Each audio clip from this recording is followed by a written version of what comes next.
नमस्ते, मैं Ravinder Kaur, numerologist and vastu coach. आज हम बात करेंगे कि मैरिज के लिए कौन कौन से नंबर रिस्पॉन्सिबल होते हैं या मैरिज करते समय कौन से नंबरों को या कौन से नंबरों का हमें मिलान करना चाहिए। आपके बर्थ चार्ट में या आपके जो डेट ऑफ बर्थ है उसमें कौन कौन से नंबर आपकी मैरिज के लिए रिस्पॉन्सिबल होते हैं। मैरिज के लिए 2 ही नंबर रिस्पॉन्सिबल होते हैं। पहला है 5 नंबर और दूसरा है 6 नंबर। 5 नंबर बैलेंस देता है मैरिज को और 6 नंबर फैमिली को देता है। तो ये 2 नंबर अगर आपके बर्थ चार्ट में हैं तो आपकी मैरिज होती है, तो आपकी मैरिज सक्सेस होती है।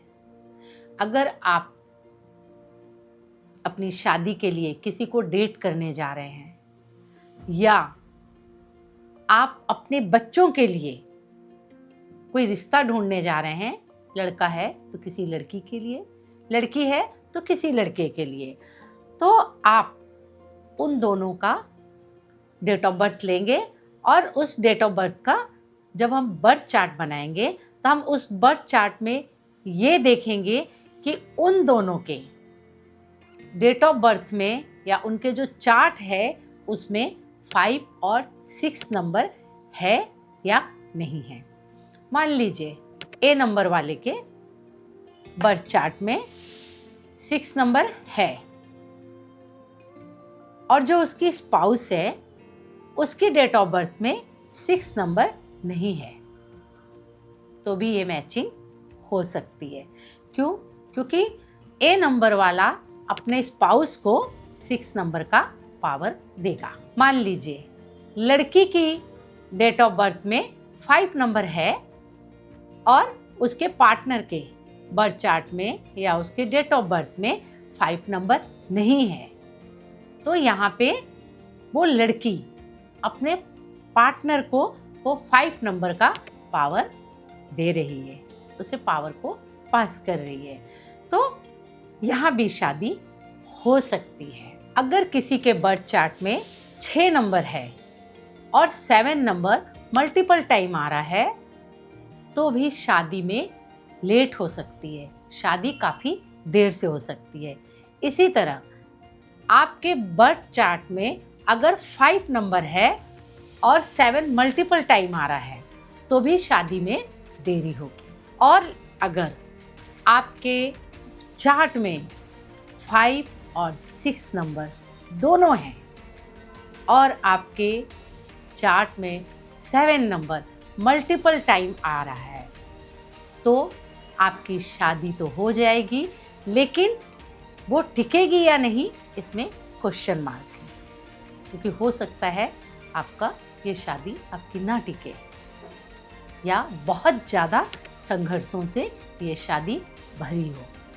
तो जब भी हम किसी का शादी करने जाते हैं तो सबसे पहले उन दोनों बच्चों की, लड़का और लड़की, उन दोनों का बर्थ चार्ट लेंगे और मान लीजिए कि आपके जो बर्थ चार्ट में जो नंबर हैं हमें वो देखना है कि उसमें से कितने नंबर मिसिंग है और कौन से नंबर आपकी बर्थ चार्ट में प्रेजेंट है। आपके बर्थ चार्ट में 5 और 6 नंबर दोनों हैं और बाकी के भी जितने नंबर हैं वो अच्छे हैं। उसके बावजूद आपका ड्राइवर और ड्राइवर, लड़की की बर्थ डेट और लड़के की बर्थ डेट एक दूसरे के एंटी हैं तो भी शादी नहीं हो सकती, या ये शादी अगर हो भी जाए तो इसके टूटने के चांस बहुत अधिक होते हैं या इस शादी में बहुत ही ज़्यादा संघर्ष होता है। अगर आपके बर्थ चार्ट में 5 नंबर भी है और 6 नंबर भी है, 7 नंबर भी है और बाकी के नंबर्स भी एक दूसरे से मैच खा रहे हैं, उसके बावजूद अगर आपका ड्राइवर और ड्राइवर एंटी है, वो दोनों एक दूसरे से मेल नहीं खा रहे हैं, तो मैं कहूँगी ऐसे में भी ये शादी नहीं होनी चाहिए। क्योंकि अगर आपका ड्राइवर आपका सब कुछ अच्छा है, आपके बर्थ चार्ट में सारे नंबर अच्छे हैं, आपके पास 5 नंबर भी है, आपके पास 6 नंबर भी है, उसके बावजूद अगर आपका ड्राइवर और ड्राइवर एक दूसरे के एंटी जा रहा है तो भी ये शादी ना करें। ऐसे कौन कौन से नंबर हैं जो एंटी हैं एक दूसरे के? मान लीजिए किसी का नंबर 1 है और दूसरे का नंबर 8 है, तो ये एक दूसरे के ऑपोजिट नंबर है। 1 सूर्य का है और 8 नंबर शनि का है, तो ये दूसरे के ऑपोजिट है। तो ऐसे नंबरों में भी शादी नहीं करनी चाहिए। एक का ड्राइवर 3 है और दूसरे का ड्राइवर 6 है, तो दोनों एक दूसरे के एंटी हैं। 3 नंबर किसका है? जुपिटर का है, जो देवगुरु का है। देवगुरु को क्या चाहिए? वो क्या देते हैं? आपको ज्ञान देते हैं, सिर्फ ज्ञान देते हैं। और दूसरा क्या है? 6 नंबर, वो है दानव गुरु का। उसे क्या चाहिए? शराब चाहिए, नॉनवेज चाहिए, वो उस तरह का जीवन जीना चाहते हैं। तो एक के पास ज्ञान है, दूसरे के पास शराब कबाब ये है, तो इन दोनों का मेल नहीं हो सकता। तो ये नंबर भी शादी के लिए परफेक्ट नहीं होते हैं, इसमें भी संघर्ष होगा। अगले नंबर की बात करेंगे, जैसे 2 और 9। 2 किसका है? चंद्रमा का नंबर है, बहुत ही सौम्य है, बहुत ही भावनात्मक है 2 नंबर। और 9 नंबर मार्स का है, मंगल, उसमें मंगल की ऊर्जा होती है, जिसमें बहुत ज़्यादा ऊर्जा होती है। तो जब 2 और 9 का कॉम्बिनेशन हो तो भी उनकी मैरिज सेक्टर जो होता है वो बहुत ही कमज़ोर होता है। तो ऐसी मैरिज भी मैं तो कहूँगी नहीं होनी चाहिए। 4 नंबर और 9 नंबर ये भी एक दूसरे के एंटी होते हैं। 7 अगर 7 की शादी हो जाती है, ड्राइवर 7, दोनों के ही ड्राइवर 7 हो, ऐसी शादी अगर हो जाती है तो ऐसी शादी में बहुत ही ज़्यादा लड़ाई झगड़े संघर्ष और इनका अंत डिवोर्स से हो सकता है। इसी तरह 9 क्योंकि उनमें भी 9 की एनर्जी होती है, दोनों ही मंगल वाले हैं, तो उन दोनों का भी मैच अच्छा नहीं माना जाता है। तो इस नंबर वालों को भी शादी करने से बचना चाहिए। शादी करते वक्त कुछ डेट्स और कुछ चीज़ों का ध्यान रखना चाहिए। जैसे अगर किसी महीने में सूर्य ग्रहण या चंद्र ग्रहण होता है तो ऐसे में चंद्र ग्रहण सूर्य ग्रहण से 1 महीना पहले और 1 महीना बाद तक शादी नहीं करनी चाहिए। दूसरा, एक ही गर्भ से पैदा हुई 2 बहनें, 2 बेटियां, उनकी शादी 6 महीने के अंदर नहीं करनी चाहिए। अगर घर में बड़ा बेटा हो, ज्येष्ठ पुत्र हो, तो उसकी शादी जेठ के महीने में नहीं करनी चाहिए।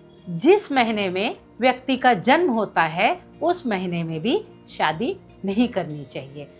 जब हम कोई भी शादी के लिए कोई रिश्ता ढूंढने जा रहे हैं या हमारा चार्ट या हमारी डेट ऑफ बर्थ हमारे सामने है, हम रिश्ता तय करने जा रहे हैं, तो एक बात का ध्यान जरूर रखें कि दोनों का जो ड्राइवर है या लड़के का जो ड्राइवर है और जो लड़की का ड्राइवर है वो मैच होना चाहिए, वो एक दूसरे के एंटी बिल्कुल ना हो।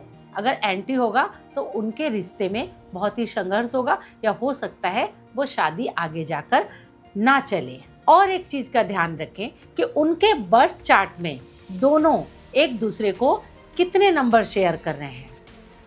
हर बर्थ चार्ट में कुछ ना कुछ नंबर मिसिंग होते हैं और जो मिसिंग नंबर है उसमें से वो कितने नंबर लड़का लड़की को दे रहा है और वो लड़की अपने पार्टनर को दे रही है। तो इस बात का भी ध्यान रखें, जितने अधिक नंबर वो एक दूसरे को शेयर करेंगे तो शादी के लिए ये मैचिंग उतनी ही अच्छी होगी। अगर आपको ये वीडियो अच्छा लगा हो तो अपने परिवार के साथ में और अपने दोस्तों के साथ में शेयर करें और चैनल को सब्सक्राइब करें। मिलते हैं अगले वीडियो में, तब तक के लिए पॉजिटिव रहें। और अगर अपने परिवार में किसी के लिए रिश्ता ढूंढने जा रहे हैं तो मैंने जो बातें कही हैं उन बातों पर ध्यान जरूर दें।